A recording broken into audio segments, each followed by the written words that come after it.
বাগেরহাট সদর উপজেলার কারাপাড়া ইউনিয়নের আলোচিত দেলভাসানী খালটির নেট পাটা ও বাঁধ অপসারণ করে স্বাভাবিকভাবে পানি নিষ্কাশনের জন্য উন্মুক্ত করে দিয়েছে বিএনপি অঙ্গ ও সহযোগী সংগঠনের নেতাকর্মীরা।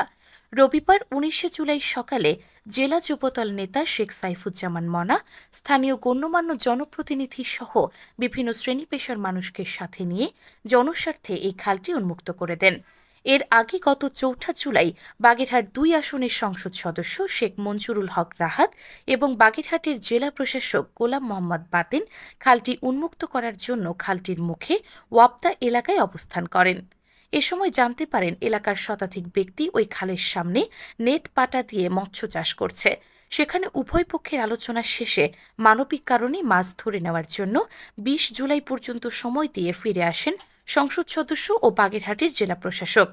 নির্ধারিত সময় শেষ হওয়ার একদিন পূর্বেই খালটির মুখে থাকা নেট পাটা অপসারণ করে মৎস্যচাষীরা নিয়ে যান। স্থানীয়রা জানান, খালের মুখে নেট পাটা ব্যবহার করে খালে মাছ চাষ করায় বর্তমান বর্ষা মৌসুমে পানি নিষ্কাশনে সমস্যার সৃষ্টি হচ্ছিল। খালটি উন্মুক্ত হওয়ায় তারা সন্তোষ প্রকাশ করেছেন। স্থানীয়রা আরও বলেন, শুধু দেলভাসানী খাল নয়, এলাকায় যেসব সরকারি খাল অবৈধভাবে দখল করে মাছ চাষ করা হচ্ছে, অনতিবিলম্বে সেই খালগুলোকে পানি নিষ্কাশনের জন্য উন্মুক্ত করে দেওয়া হোক। খালগুলোর মুখ বন্ধ এবং অবৈধ উপায়ে মাছ চাষ করার কারণে সামান্য বৃষ্টিপাত, জোয়ার কিংবা প্রাকৃতিক দুর্যোগের সময় জলাবদ্ধতা সৃষ্টি হয় এবং আশপাশের এলাকার মানুষকে দীর্ঘ সময় পানিবন্দী অবস্থায় থাকতে হয়। তারা অনতিবিলম্বে অন্যান্য খালগুলো উন্মুক্ত করার দাবি জানান।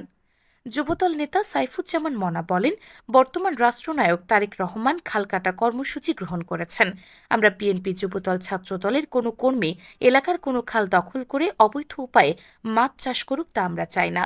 খাল দখল করে স্থানীয় বাসিন্দাদের ভোগান্তিতে ফেলতে চাই না। আমাদের দল বিএনপি এবং দলের নেতাকর্মীদের সুনাম নষ্ট হোক তাও চাই না। আজ সবাইকে সাথে নিয়ে দেলভাসানী খাল উন্মুক্ত করে দেওয়া হয়েছে। অতি দ্রুত এই এলাকার অবৈধ বাদ দেওয়া সকল খাল কিংবা জলাশয় উন্মুক্ত করে দেওয়া হবে। দেশনায়ক তারেক রহমান উদ্যোগ নিয়েছেন সারা বাংলাদেশে যত উন্মুক্ত জলাশয় আছে এই জলাশয়গুলো অবমুক্ত করার উদ্যোগ নিয়েছেন। আমি বাগেরহাট জেলা যুব দলের উদ্যোগে আমি এখানে এসেছি। এখানে এই জলমহলটি আজকে উন্মুক্ত করে দিয়ে গেলাম জনতার উদ্দেশ্যে। আমি এই মাননীয় জেলা প্রশাসক এবং স্থানীয় সংসদকে অনুরোধ জানাই যে এই খালের পাশাপাশি আশেপাশে যে সমস্ত খাল এখন অবমুক্ত করা হয় নাই সেই খালটি আপনারা দ্রুত অবমুক্ত করেন। তাহলে মনে করব যে আপনারা কিছুদিন আগে এখানে এসেছিলেন একটা বিশেষ উদ্দেশ্যে বা কারো প্রতি আক্রোশমূলক ভাবে এসেছিলেন, এটা আমাদের কাছে মনে হবে। তাই আপনারা দ্রুত আশেপাশে অন্যান্য যে সমস্ত খাল আছে এই খালগুলো উন্মুক্ত করেন, এটাই আমরা চাইবো, এটাই আমাদের প্রত্যাশা। আগে আমাদের বাগেরহাট ২ আসনের এমপি সাহেব এবং ডিসি মহোদয়, এডিসি মহোদয়, উপজেলার ইউএনও যারা আছেন মোটামুটি সবাই মিলে এই খালটা অবমুক্ত করা, দেলভাসানী খালটা অবমুক্ত করার জন্য ওনারা এসেছিলেন। তো সেই সময় আমরা কিছু সময় বেঁধে নিয়েছিলাম আমাদের কাছ থেকে যে ২০ তারিখের ভেতরে আমাদের যে সম্পদগুলো আছে আমরা তুলে নিয়ে আমরা এই খালটি অবমুক্ত করে দেবো। আজকে সেই ডেটের একদিন আগে, আজকে ১৯ তারিখ, আজকে আমরা আসলাম, নিজেরা মিলেই আমরা খালটা অবমুক্ত করে দিচ্ছি। এবং এখানে ছাত্রদল, যুবদল, মূল দল, স্বেচ্ছাসেবক দল সবাই আছে।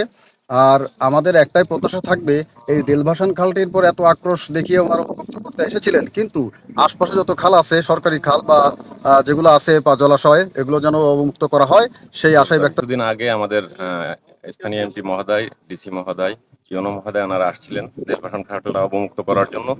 এবং আমরা এখানে আসার পরে আমরা তাদের কাছ থেকে নির্ধারিত সময় নিয়েছিলাম, যেহেতু আমরা দীর্ঘদিন এখানে ঘের ছিল এবং পরবর্তীতে আমরা এসে এখানে মোটামুটি মাছ চাষ আমরা স্থানীয়ভাবে করছিলাম। তাদের কাছে সময় নেওয়া হয়েছিল ২০ তারিখ মধ্যে। ২০ তারিখের আগে আজকে ১৯ তারিখ। আমরা তাদের সাথে যে ওয়াদা করছিলাম যে আমরা কেটে দিব, আমরা কেটে দিয়েছি, ইনশাল্লাহ অবমুক্ত করে দিয়েছি।